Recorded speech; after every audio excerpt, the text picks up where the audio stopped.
Hi guys, and welcome to the Sunderland vs AFC Wimbledon match preview. So Sunderland are going to be trying to get back to winning ways at the Stadium match tomorrow at 3 PM as they welcome Wimbledon, who are currently unbeaten themselves. They've had a really good start to the season, Wimbledon. They've very much impressed me. They started off the season with a brilliant 2-1 win away from home against Doncaster. They went on to beat Charlton in the Cup by a goal to nil, again away from home I believe. Yeah, away from home, which is really impressive. Charlton obviously been a good team. I know it was in the EFL Cup. I don't know what the sides were like. I don't know whether they put out a second string or what, but even so, a really good win there. They then drew 3-3 at home against Bolton. And then last week, I actually watched some of the highlights of this game. They did play Gillingham. They were at home as well. Gillingham did get a man sent off. Then later on in the game, I think it was the 85th minute, they did manage to get themselves in front of Wimbledon before horribly conceding an equaliser, and I think it was the 96th and 97th minute, something like that, and it was an own goal as well, which is just a really agonising way to lose out on a couple of points there. But either way, it's an unbeaten start for Wimbledon. They're doing a lot better than I originally thought. I mean, in my predictions, I did say that, you know, this season that we'll see a lot more to Wimbledon than just a physical side, because since we've come down, I've always been impressed with Wimbledon in the sense that I feel like they're a difficult side to beat and get past. They've always been very physical and difficult in that sense, but they haven't been the prettiest of sides. But at the moment, under new management, they seem to be trying to play a little bit of football, and I've noticed over the highlights that I have seen that one of their sort of main things is really trying to compact the box, really trying to fill the opposition penalty area, which can maybe leave them a little bit open for the counter-attack, but you can see it in some of the highlights of previous games. They're constantly pumping balls into the box, and as simple as that sounds, it's a bit of a nightmare for us that we are constantly, well, over the last couple of games anyway, you've noticed there's so many scrambles in our box that we managed to just about get away and happen to defend well for the most part. But it is very nervy when balls get pumped into our box, because it does become an absolute scramble. But yeah, so getting into my thoughts on this game, like I say, Wimbledon, a good start. It's going to be a difficult game regardless. But when we look at our previous game, of course, we did lose to Burton 1-0. And on paper, it looks terrible, and it is terrible.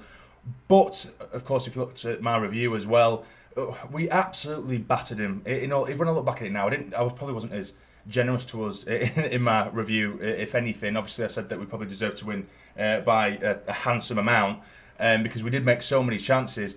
But we really did make even more chances than I thought. We made 20 plus opportunities, and half of them were really good opportunities as well. They weren't just sort of, you know, hopeful efforts from 30 yards out. Some of them were, it was 3 or 4 one-on-ones, you know, so some, you know, free headers in the box, volleys from close range that just wouldn't get past the keeper, or they go high or wide.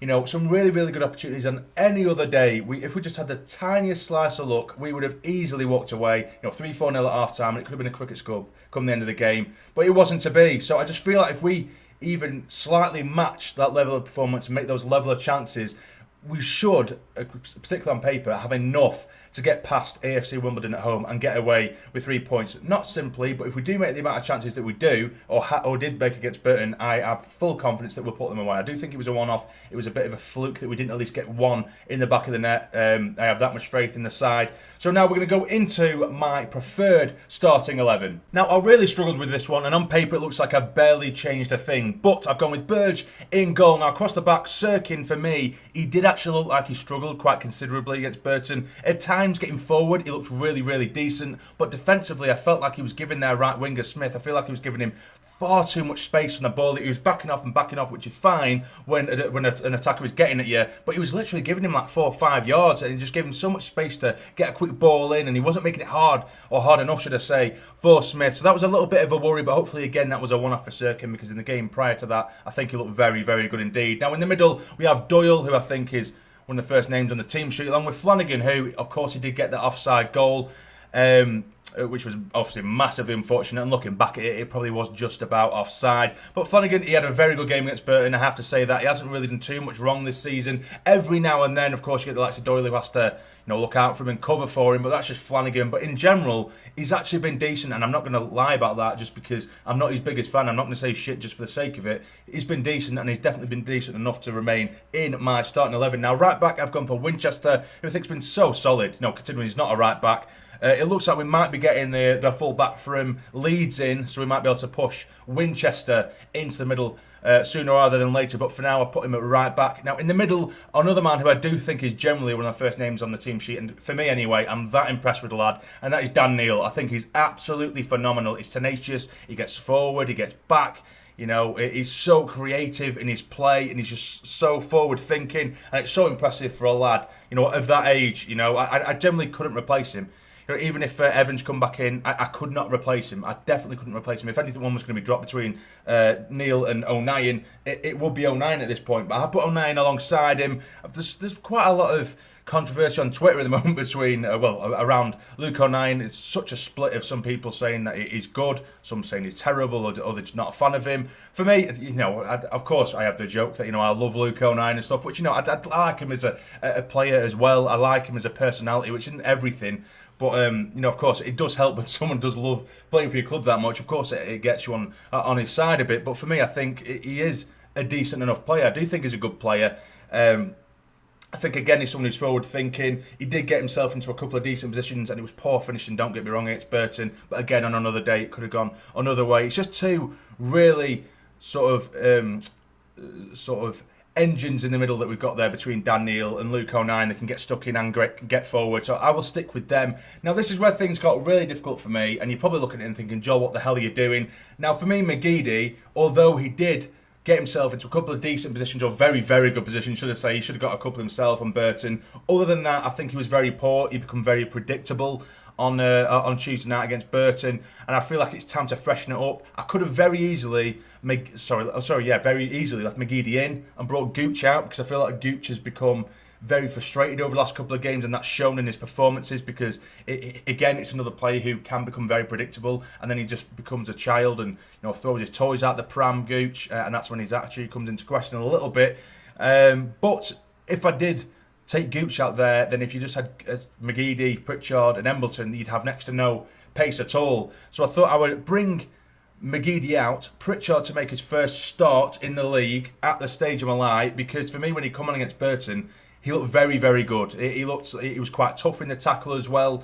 He was looking for the pass in behind. He was so desperate to push the ball forward, and he was really trying to force the play forward, and I really appreciated that. He had a couple of good chances himself. Could have got away with an equaliser for himself as well. He just really, really impressed me, and I think Embleton didn't have the best of games in the world, but some of the crosses that he puts in, some of the creativity he has, it is unrivaled within our squad. You know, some of the balls he can go with his left or his right foot. That's why I've stuck him on the left there, although he could easily swap with Gooch, because he prefers to come in off the right, does Embleton. But, you know, I just feel like his creativity and Pritchard's creativity as well, maybe the drive of Gooch surrounding Ross Stewart, I think that could be lethal. Of course, he could do the same with McGeady. I've probably been a bit harsh on McGeady, but I'm literally just trying to find a way to shoehorn in Pritchard, because he really, really did impress me when he come on against Burton. And of course, you have the Loch Ness Drogba up top in Ross Stewart. So that would be my preferred starting 11. Now, like I say, that starting 11 could easily change. Like every 2 seconds, I'm changing my mind. Like McGeady's in, then Gooch is out, or Pritchard's in, and then McGeady's back in. It's I think it's just nice and refreshing that we do have a little bit of depth in that sort of three behind Ross Stewart. And, you know, Broadhead didn't do himself, he didn't do himself any harm when he come on against Burton. I think he looked quite lively as well, quick, a bit of pacing behind. So if we needed to change things up, we could stick him on as well. I just feel like Stewart is definitely good enough, and he shows so much on and off the ball that he definitely deserves to start at the moment. So in terms of my prediction for this game, I am going to go for... it's going to be a tough one. I know it's going to be a tough one, but I am going to go for it. I'm going to go for a Sunderland 3-1 win. I do think they'll concede. I think Wimbledon have that in them, but I do think, you know, we're back at home. We're really going to want to get back to winning ways, and I think the lads will start to make a lot of chances, and we'll eventually put them away. So I'm going to go for a Sunderland 3-1 win. So that is my preview. Now, of course, a lot of you will know, if you do follow me on social media, I am going to be going up to Sunderland tomorrow to watch this game, and I can't wait. It's going to be my first game back at this stage of my life in like 18, 19 months, 20 months now. And it's going to be an emotional day for me, and I just can't wait. It's going to be amazing. I'm taking up my mate, one of my best mates, who has never been up to Sunderland before, so it'll be amazing in that sense as well. A really good night and day, I guess, because obviously I'll be having a drink or 20. A lot of you have asked me if I'm going to be doing a vlog or anything like that. Now, for the last few times I've gone to games in general, I haven't done vlogs. You know, there's other Sunderland YouTubers like Gilesy in the Mad Mistake. They like to do their match day vlogs, but for me, you know, particularly at a time like this, when it's my first day back, or first time back at the stage of my life in ages, to get my phone out every 2 seconds and start filming stuff, it just takes it away. It just brings me out of the atmosphere, and that's why I've started to really not like doing match day vlogs anymore. But in terms of a match review, you might get one, but that all depends as well, because Of course, I'm staying over in Sunderland on Saturday night, tomorrow night, and then I'm not going to be back home up until Sunday evening. So, you know, by the time I'm back, I'm probably going to be feeling knackered, you know, and then to start recording and making videos and editing stuff, you might not get a review either, but please just understand that I just want to enjoy myself, you know, and enjoy the game. And of course, if you do see me around the stadium, if you're going yourself, don't hesitate to say hi. It's always great to meet you guys. I love going up to the stadium line, not just to watch the games, but to see you guys as well. It's always really, really nice. Being from Blackpool, it's sometimes hard not to see you guys when I live so far away. So again, don't hesitate to say hi if you do see me, and you can buy me a beer as well. But anyway, that'll be my preview to the game. What do you think of the game, or what do you think is going to happen in the game tomorrow? Are we going to win? Are we going to lose? We're going to draw, etc., etc. Who would you like to see start tomorrow as well against Embleton? What the fuck am I on about? Against Wimbledon. But if you have enjoyed this video, please hit the like button for me. It'd be massively, massively appreciated. And subscribe to the channel if you're not already to become a fully fledged member of the Sarny Army. But for now, you take care and stay jamming.